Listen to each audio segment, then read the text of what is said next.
Hi friends, എല്ലാവർക്കും നമസ്കാരം. നമ്മൾ ഇന്നലെ ഇട്ട വീഡിയോ എല്ലാവരും കണ്ടു കാണുമെന്ന് വിശ്വസിക്കുന്നു. അപ്പം നമ്മൾ ഇന്നലെ പറഞ്ഞു നിർത്തിയത് മോള് രാവിലെ ഷർട്ടും മുണ്ടും ഒക്കെ തേച്ച് കൊടുത്ത് അച്ഛൻ രാവിലെ കുടുംബക്ഷേത്രത്തിലേക്ക് പോയവരാണ് നമ്മൾ പറഞ്ഞു നിർത്തിയത്. അപ്പൊ അങ്ങനെ രാവിലെ അച്ഛൻ പോയതിന് ശേഷം അവധി ദിവസങ്ങളിൽ അയാളെ എൻ്റെ വീട് ഇവിടെ അടുത്ത് തന്നെയാണ്. അപ്പം എൻ്റെ വീട്ടിലോട്ട് പോകുന്നതിനോട് ഭയങ്കര ഇഷ്ടമാണ്. കാരണം ആങ്ങളയുടെ 2 മക്കളുണ്ട്. ആ ആങ്ങളയുടെ മക്കള് ആയിട്ട് കളിക്കുന്നതിനും അവിടെ നിൽക്കുന്നതിനും ഒക്കെ ആളിന് ഭയങ്കര ഇഷ്ടമാണ്. അങ്ങനെ പുള്ളിക്കാരി രാവിലെ മുതൽ എന്നോട് ചോദിക്കുന്ന, ഞാൻ മറ്റേമ്മ വീട്ടിൽ വരും, എന്നെ കൊണ്ടുപോവോ, ഞങ്ങളെ അങ്ങോട്ടൊന്ന് ആക്കുവോ അമ്മ എന്ന് ചോദിച്ചു. അങ്ങനെ ഞാൻ അന്നേരം ചേട്ടായിയെ വിളിച്ചു ചോദിച്ചു, ചേട്ടായി ഇങ്ങനെ കുഞ്ഞിങ്ങനെ പറയുന്ന, അവളെ അങ്ങോട്ടൊന്ന് കൊണ്ടുപോട്ടെ എന്ന് വെച്ചു. അന്നേരം പറഞ്ഞു ശരി, കൊണ്ടാക്ക്, കുറച്ച് കഴിയുമ്പോൾ ഇനി വിളിച്ചുകൊണ്ട് പോരണമെന്ന് പറഞ്ഞു. അങ്ങനെ ഞാൻ ഈ ജുവല്ലറി വർക്കൊക്കെ പഠിച്ചിട്ടുണ്ട്.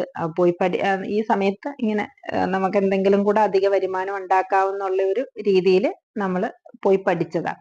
അപ്പൊ അങ്ങനെ പഠിച്ചപ്പം ആ ആ പഠിച്ചതിന്റെ ഇത് വെച്ചിട്ട് ഞങ്ങൾ വർക്ക് ചെയ്യുമായിരുന്നു. അപ്പൊ ഞാൻ ഇങ്ങനെ ചെയ്യുമ്പോൾ അത് കണ്ടിട്ട് മോളും അത് പഠിച്ച് എൻ്റെ കൂടെ എനിക്ക് ഹെൽപ്പ് ചെയ്ത് തരുമായിരുന്നു. അപ്പൊ അതില് ഒരു 2 വളയുടെ ഓർഡർ ഉണ്ടായിരുന്നു. അപ്പൊ രാവിലെ അത് കൊണ്ട് കൊടുക്കാനായിട്ട് എനിക്ക് എഴുകോൺ വരെ പോകണമായിരുന്നു.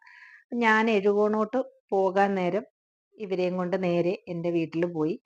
ഇവരെ രണ്ടുപേരെയും അവിടെ ആക്കിയിട്ട് ഞാൻ എഴുകോൺ പോയി വളയൊക്കെ കൊടുത്തു. കുറച്ച് സാധനങ്ങളൊക്കെ പർച്ചേസ് ചെയ്യാനുണ്ടായിരുന്നു. അപ്പൊ അതെല്ലാം വാങ്ങിച്ചിട്ട് തിരിച്ച് വന്ന് ഞാൻ ഇവരെ വിളിച്ച്, സാധാരണ ഞാൻ അവിടെ ചെല്ലുമ്പം ഇവൾക്ക് പെട്ടെന്ന് വിളിച്ചുകൊണ്ട് വരാൻ അവൾക്ക് ഭയങ്കര സങ്കടമാണ്. അപ്പം പറയും അമ്മ ഇച്ചിരി നേരവും കൂടെ നിന്നോട്ടെ, അല്ലെങ്കിൽ ആങ്ങളയുടെ വൈഫിനെ കൊണ്ടൊക്കെ റെക്കമെൻഡ് ചെയ്യിക്കും, മാമി ഒന്ന് പറയേ, ഞാൻ ഇച്ചിരി നേരവും കൂടെ നിൽക്കട്ടെ എന്ന് പറയും. പക്ഷെ അന്ന് ഞാൻ ചെന്നിട്ട് ഈ വണ്ടിയുടെ ഹോൺ അടിച്ച് അപ്പോഴ് തന്നെ പുള്ളിക്കാരി എന്തോ കഴിച്ചോണ്ടിരുന്ന, ആ കഴിച്ചത് അങ്ങോട്ട് മാറ്റി വെച്ചിട്ട് പെട്ടെന്ന് മോനെയും എടുത്തുകൊണ്ട് ഇവളിങ്ങ് ഇറങ്ങി വന്നപ്പോ എൻ്റെ അച്ഛൻ അവിടെ ഒരു കടയുണ്ട്. അപ്പൊ അച്ഛൻ കടയിൽ ഇരിപ്പുണ്ട്. അപ്പൊ അച്ഛൻ ചോദിച്ചു എന്തോ ഇവരെ കൊണ്ടുപോവാന്നോന്ന് ചോദിച്ചു. ഞാൻ പറഞ്ഞു ആന്ന് വെച്ചാ എനിക്കിനി പിന്നെ വരാൻ സമയമില്ല, അതുകൊണ്ട് ഞാനങ്ങ് കൊണ്ടുപോവാന്ന് പറഞ്ഞു. എന്നാ അവൾ ഇവിടെ നിക്കട്ടെ എന്ന് പറഞ്ഞു. പക്ഷെ എൻ്റെ അച്ഛന് ഈ ഒരിക്കലും അങ്ങനെ കൊച്ചുങ്ങളൊന്നും അങ്ങനെ ചെന്ന് നിന്നാ, നമ്മളിപ്പോ അച്ഛനും അമ്മയൊക്കെ ചെന്ന് വിളിക്കുമ്പം അങ്ങനെ വരുന്നില്ല, എടുക്കുന്നില്ല, ഇങ്ങനൊന്നും പറയുന്നതൊന്നും അച്ഛന് പൊതുവെ ഇഷ്ടമല്ല.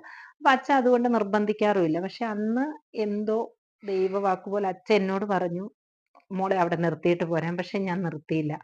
ഞാൻ പറഞ്ഞു മോളും കൂടെ ഉണ്ടെങ്കിൽ മോന് ആഹാരമൊക്കെ കൊടുക്കാൻ കുറച്ചുകൂടി എളുപ്പം അച്ഛാ, അതുകൊണ്ട് ഞാൻ അവളെ കൊണ്ടുപോവാന്ന് പറഞ്ഞു. അങ്ങനെ രണ്ടുപേരെയും കൂടെ കയറ്റി ഞങ്ങൾ ഇവിടെ വന്ന്, എനിക്ക് കുറച്ച് ജോലികളൊക്കെ ഉണ്ടായിരുന്നു, ഞാൻ അതൊക്കെ ചെയ്ത് അവർ രണ്ടുപേരും കൂടെ അവിടെ നിന്ന് കളിക്കുമായിരുന്നു.